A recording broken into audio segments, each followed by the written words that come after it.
भगवान पर भरोसा रखो तो सब कुछ सही होता है। ऐसी एक कहानी है भाई, देखियो सुनियो ध्यान तर। वीडियो अच्छी लगे तो वीडियो ने लाइक शेयर सब्सक्राइब जरूर करियो, क्योंकि वीडियो बहुत कुछ सिखाने वाली है। जो लोग न्यू कह दे हैं भगवान नहीं होता भगवान नहीं होता, उनके लिए तो कति आंखें खोल देने वाली वीडियो है। तो देखो भगवान होता है या नहीं होता है। एक पुरानी सी इमारत में था वैद्य जी का मकान। पिछले हिस्से में रहते थे और अगले हिस्से में दवाखाना खोल रखा था। उनकी पत्नी की आदत थी कि दवाखाना खोलने से पहले उस दिन के लिए आवश्यक सामान एक चिट्ठी में लिख कर दे देती थी। वैद्य जी गद्दी पर बैठकर पहले भगवान का नाम लेते, फिर वह चिट्ठी खोलते। पत्नी ने जो बातें लिखी होती उनके भाव देखते, फिर उनका हिसाब करते, फिर परमात्मा से प्रार्थना करते कि ये भगवान, मैं केवल तेरे ही आदेश के अनुसार तेरी भक्ति छोड़कर यहाँ दुनियादारी के चक्कर में आ बैठा हूँ। अब तू जाने तेरा काम जाने। वैद्य जी कभी अपने मुंह से किसी रोगी से फीस नहीं मांगते थे। कोई देता तो कोई नहीं देता था, किंतु एक बात निश्चिंत थी कि जो ही उस दिन के आवश्यक सामान खरीदने योग्य पैसे पूरे हो जाते थे, उसके बाद वह किसी से भी दवा के पैसे नहीं लेते थे, चाहे रोगी कितना भी धनवान क्यों न हो। तो भगवान पे भरोसा था भाई कि दाल रोटी का खर्चा काम चल रहा है, तो फालतू के पैसा का के करना है। जो हम धन माया हमारे पोत्या पड़ोत्या की जोड़ जोड़ कर भी धर लेवा। हाँ तो देखो वैद्य जी ने आगे की करा। एक दिन वैद्य जी ने दवाखाना खोला। गद्दी पर बैठकर परमात्मा का स्मरण करके पैसे का हिसाब लगाने के लिए आवश्यक सामान वाली चिट्ठी खोली, तो वह चिट्ठी को एक टके देखते ही रह गई। एक बार तो उनका मन भटक गया। उन्हें अपनी आंखों के सामने तारे चमकते हुए नजर आए, किंतु शीघ्र ही उन्होंने अपनी तंत्रिकों पर नियंत्रण पा लिया। अपनी मतलब उस पर कर्म इंद्रियां हैं जो, उन पर आँखें पैर इन पर नियंत्रण पा लिया। आटे चावल दाल आदि के बाद पत्नी ने लिखा था, बेटी का विवाह 20 तारीख को है। उसके दहेज का सामान। कुछ देर सोचते रहे। बाकी चीज़ों की कीमत लिखने के बाद दहेज के सामान लिखा। यह काम परमात्मा का है, परमात्मा जाने। देखो आगे के होया, परमात्मा जाने है या न जानता। यह कहानी सुनकर नैना बहुत कुछ शांति मिलेगी, मन में इतनी शांति मिलेगी कि इंसान सोच भी नहीं सकता कि ऐसा भी हो सकता है। तो देख लो, एक दो रोगी आए थे, उन्हें वैद्य जी दवाई दे रहे थे। इसी दौरान एक बड़ी सी कार उनके दरवाजे के सामने आकर रुकी। वैद्य जी ने कोई खास तवज्जो नहीं दी, क्योंकि इनका कई कारों वाले उनके पास आते रहते थे। दोनों मरीज दवाई लेकर चले गए। वह सूटते बूटे साहब कार से बाहर निकले और नमस्ते करके बेंच पर बैठ गए। वैद्य जी ने कहा, अगर आपको अपने लिए दवा लेनी है तो इधर स्टूल पर आए, ताकि आपकी नाड़ी देख लूं, और अगर किसी रोगी की दवा लेकर जाना है तो बीमारी की स्थिति का वर्णन करो। ये वैद्य जी ने के बेरा था कि भगवान ने कौन भेजा है। वह साहब कहने लगे, वैद्य जी आपने मुझे पहचाना नहीं। मेरा नाम कृष्णलाल है, लेकिन आप मुझे पहचान भी कैसे सकते हो, क्योंकि मैं 15-16 साल बाद आपके दवाखाने पर आया हूँ। आपको पिछली मुलाकात का हाल सुनाता हूँ, फिर आपको सारी बात याद आ जाएगी। जब मैं पहली बार यहाँ आया था तो मैं खुद नहीं आया था, अपितु ईश्वर मुझे आपके पास ले आया था, क्योंकि ईश्वर ने मुझ पर कृपा की थी और वह मेरा घर आबाद करना चाहता था। हुआ इस तरह था कि मैं कार से अपने पैतृक घर जा रहा था, बिल्कुल आपके दवाखाने के सामने ही हमारी कार पंचर हो गई। ड्राइवर कार का पहिया उतारकर पंचर लगवाने चला गया।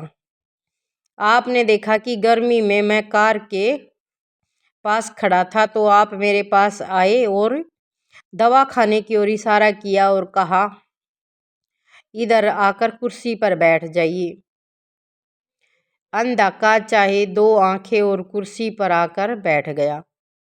ड्राइवर ने कुछ ज्यादा ही देर लगा दी थी। इतने मन की बातचीत शुरू होगी भाई।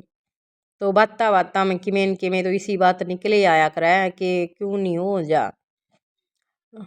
एक छोटी सी बच्ची भी यहाँ आपकी मजे के मेज के पास खड़ी थी और बार बार कह रही थी, चलो ना बाबा, मुझे भूख लगी है। आप उनसे कह रहे थे कि बेटी थोड़ा धीरज धरो, चलते हैं। मैं ये सोच रहा था, सोच कर कि इतनी देर से आपके पास बैठा था और मेरे ही कारण आप दवा खाने भी नहीं खाना खाने भी नहीं जा रहे थे। मुझे कोई दवाई खरीद लेनी चाहिए ताकि आप मेरे बैठने का भार महसूस न करें।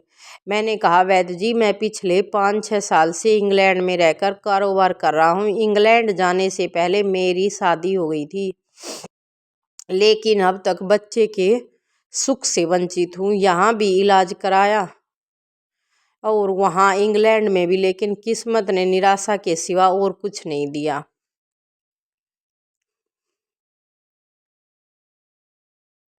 आपने कहा था मेरे भाई, भगवान से निराश न हो। याद रखो कि उसके कोष में किसी चीज की कोई कमी नहीं है। आस, औलाद, धन, इज्जत, सुख, दुख, जीवन, मृत्यु, सब कुछ उसी के हाथ में है। यह किसी वैद्य या डॉक्टर के हाथ में नहीं है। होता तो न ही किसी दवा में होता। जो कुछ होना होता है वह सब भगवान के आदेश से होता है। औलाद देनी है तो उसी ने देनी है। मुझे याद है आप बातें करते जा रहे थे और साथ साथ पुड़िया भी बनाते जा रहे थे। सभी दवा आपने 2 भागों में विभाजित कर 2 अलग अलग लिफाफों में डाली थी और फिर मुझसे पूछकर आपने एक लिफाफा पर मेरा और दूसरी पर मेरी पत्नी का नाम लिखकर दवा उपयोग करने का तरीका बताया था।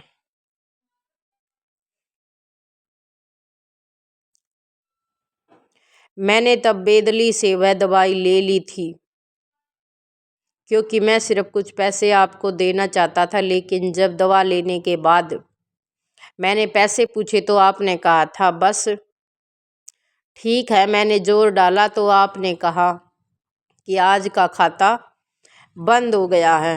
मैंने कहा, मुझे आपकी बात समझ नहीं आई। इसी दौरान वहाँ एक और आदमी आया। उसने हमारी चर्चा सुनकर मुझे बताया कि खाता बंद होने का मतलब यह है कि आज के घरेलू खर्चे के लिए जितनी राशि वैद्य जी के ने भगवान से मांगी थी वह ईश्वर ने इन्हें दे दी। अधिक पैसे वे नहीं ले सकते।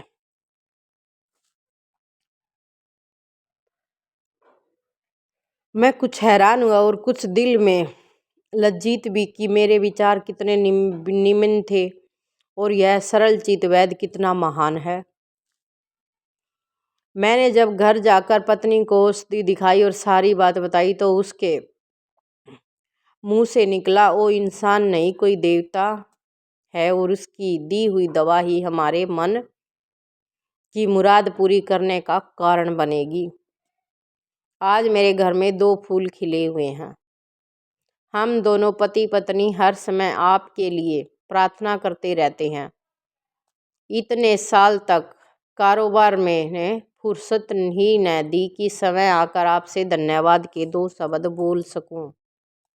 कह सकूं।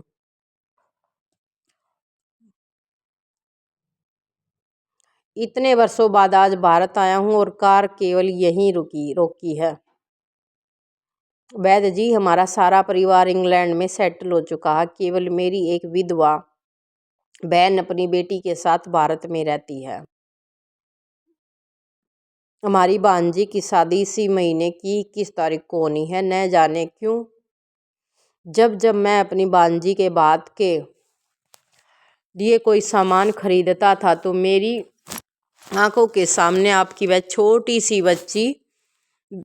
छोटी सी बेटी भी आ जाती और मैं हर सामान 2 हरा खरीद लेता था। मैं आपके विचारों को जानता था कि संवत आप वह सामान न ले, किंतु मुझे लगता था कि मेरी अपनी सगी भांजी के साथ जो चेहरा मुझे बार बार दिख रहा है वह भी मेरी एक भांजी ही है। मुझे लगता था कि ईश्वर ने इस भांजी के विवाह में भी मुझे भात भरने की जिम्मेवारी दी है।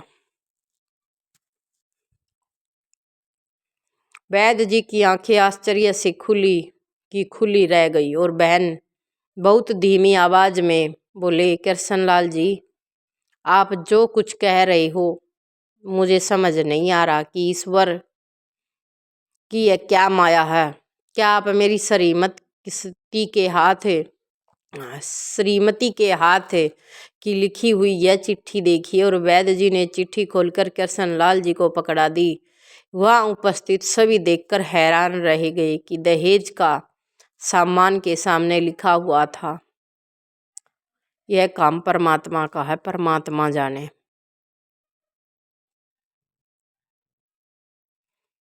कांपती सी आवाज में वैद्य जी बोले, कृष्णलाल जी, विश्वास कीजिए कि आज तक कभी ऐसा नहीं हुआ कि पत्नी ने चिट्ठी पर आवश्यकता लिखी हो और भगवान ने उसी दिन उसकी व्यवस्था न की हो, कर दी हो।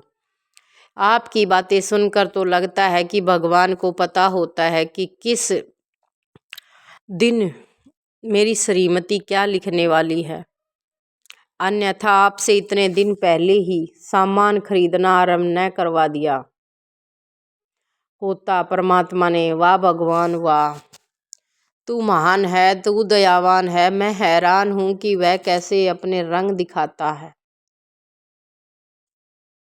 सोच ले हैं भगवान के करेगा बैठे बैठे। रे भगवान ने सच्चे दिल से याद तो करके देखो कि कर सका है। वैद्य ने आगे कहा, संभला है, एक ही पाठ पढ़ा है कि सुबह परमात्मा का आभार करो, शाम को अच्छा दिन गुजरने का आभार करो, खाते समय उसका आभार करो, सोते समय उसका आभार करो, उसका शुक्रिया करते चलो, उसकी धन्यवाद बोलते चलो। जब इंसान को थैंक यू धन्यवाद बोलते हो तो कितनी खुशी होती है। और उस परमात्मा को हम कभी धन्यवाद भी नहीं बोलते। इतना अच्छा जीवन दिया, इतनी अच्छी सुख सुविधा दी, इतना सब कुछ दिया, मतलब फिर भी नहीं बोलते। क्यों?